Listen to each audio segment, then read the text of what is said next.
સ્વરૂપ મહારાજ તમે કહો સ્વરૂપ શું કહેવાય? શીને સ્વરૂપ.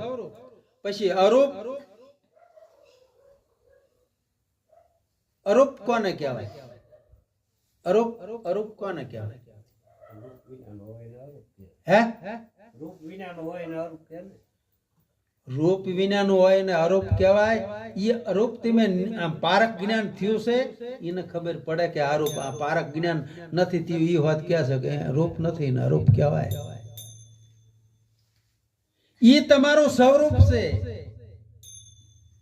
આ દેખાય બધું તમારું રૂપ છે અને અરૂપ છે એ તમારું સ્વરૂપ છે.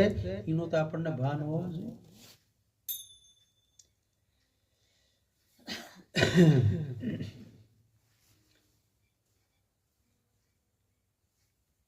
નિરખાયો દીદાર નિજ નામનો